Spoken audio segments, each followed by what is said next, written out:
Hey guys, my name is RyanCentral and welcome to HitScan. No camera today, I just kind of wanted to get this news out here as it kind of surprised me with how much information is in this article and it just kind of took me by surprise. But we are going to be talking about some stuff that Riot have said, not only with what agents might be getting buffs soon, but also more information on Agent 15, specifically that they are going to be a controller, and they also reveal a few more things about their playstyle. We'll go through the whole of this article. Like I said, they talk about various agents, and it is a State of the Agents article, which was written by John Kosiski. This is an article that was also written in December. There was a bit of a teaser about Yoru, if you remember correctly, revealing that he was a lurker agent. And so this is kind of getting to that time again where we should be seeing a lot more stuff about Agent 15 in the future. If you are interested in that kind of thing, be sure to like and subscribe to the channel to keep up to date with all of the news as it hits, because I really want to be like nose to the grindstone on this kind of thing. But the first part has to do with Viper. To quote, with Brimstone and Omen changes live since 2.0, we're seeing them settle into some healthier places. Right now there's an even choice competition between the two of them that highlight their respective strengths, but there's still one more controller to highlight, which is Viper. Many of you have been pursuing the patch notes, waiting for some larger updates to address issues that Vipers are running into. I'm going to be the bearer of bad news and say that the next patch is not when you'll see this update. We need to spend more time really defining where she fits within the choice competition among Brimstone and Omen. She has a really unique spot within the roster. We want to make sure that any work we do goes towards highlighting the specific play patterns that she represents, in conjunction with her power fantasy. If you just want to sort of see the changes, by the way, the article is in the description, or you can use the timestamps to see what they say about Yoru and Agent 15, in case you don't want to hear my opinion on this, but I wholeheartedly agree with what John is saying here. We had this kind of conversation on the watch parties where we were watching North American Challengers, and I feel like you don't want to run into the scenario that Overwatch did, where they had some really unique heroes in that game, and over time they watered them down to be more all-encompassing, much better for the majority of the time, and those niche skills those agents had kind of got diminished and it made them pretty boring to play. You think of agents like Bastion, Symmetra, Torbjorn, those kind of problematic heroes in the game. Blizzard did their best to make them a lot better and more consistent over time, but the strengths that they really had got watered down, and the interest in those agents I think got watered down too. You don't want Viper to be more like Brimstone or Omen. You want her to be her own thing. She has a really nice niche and her abilities are really cool. They're just not as impactful as the other two right now. But like John says, they need to spend more time defining where she fits in comparison to Brimstone and Omen. And also with Agent 15 being a new controller, Viper needs to find her space within that scene too. Next up we have Yoru. Yoru is obviously coming to the game very soon, and the devs have said that they're super excited to see how it plays out. But they also say it's been a few weeks since he launched, but we've noticed a mastery of his infiltration tools not leading to the level of success that we hoped for. So given the current state of Yoru, we're going to be looking into some near future buffs. Not really too much was said. I can honestly see Yoru being buffed either in this next patch coming up next week, or maybe with the addition of Agent 15, you know, the big patch that could be coming then. I do agree that Yoru just isn't very good right now. His utility certainly isn't as strong. I think Fake Out, Blindside, the step ability and the flash ability are fine. It's more Gate Crash and how useful that can be, really. With all of the esports stuff happening at the moment, it's no surprise that these pro players aren't really putting too much time into learning Yoru. It just might not be worth it for them, and then rather focus on much better agents. So I do think he's a lot better than people may give him credit for.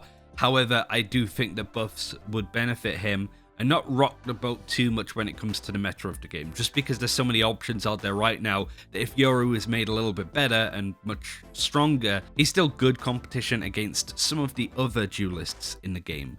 That's the example I would give. But if I'm looking at a particular ability, I'd look at Gate Crash, maybe the duration of it, how long it could be out for, the speed it moves, how loud it is, especially when you use it, is a very big negative aspect from it. So maybe that could be dialed down. I don't imagine they're going to go crazy with buffing him, but I do think it's certainly worth considering for them going forwards. Now we get onto the Agent 15 stuff. This is what we're all here for, according to John, and now this leaves us with the future, he says. Y'all have been asking for another controller, and well, that's what you're getting next. As we have discussed before, we'll go over what they've said. We're trying to push the boundaries when it comes to agent abilities within Valorant, and so far everything we've thrown at view has been less disruptive than we thought they'd be. That said, our next controller is a cosmic shift. This is an important paraphrase that I kind of want to highlight, from the play patterns you're grown accustomed to. This one is for all of you Galaxy Brain players out there that like to study everything that happens on a map. There's still a few topics that we'd like to dive into, but that comes with a very different article. Keep your eye out for the next coming weeks for some deep discussions on Valorant's agents. So the cosmic shift part is really important, as some of you highlighted in the comments of the last video talking about the teasers of Agent 15. It has a lot to do with the Battle Pass tier list, specifically this picture, which is called Bridge Between Worlds. It's very cosmic, and if you look at the bottom corners or on the sides, you will see some acacia trees. And these are, originate from Africa. There's this whole cosmic thing with these trees in Black Panther as an example. Like, it has a lot to do with that kind of thing. We know that this agent is going to originate from Ghana, considering the night market stuff that came out yesterday. And also remember that the icons on the right hand side of this night market image translate to the King of the Adinkra symbols, a symbol of authority, leadership, and charisma, symbol of qualities associated with kins, and reportedly the inspiration for the design of the other symbols. And so there is a lot of stuff already suggesting that this was going to be a controller. I did say yesterday that it could be likely that this is an agent for IGLs, which a lot of controller players in the pro scene play. And I think the aspect of, the Galaxy Brains players out there that like to study everything that happens on the map, I do think that whilst Yoru was the agent for lurking players, that this Ghanaian Agent 15 controller agent is going to be for the in-game leaders, the people that communicate a lot, want to set up the plays, and I'm super excited to see how this comes out. I am a little bit concerned how good they're going to be, and certainly the stuff what they said about disruptiveness.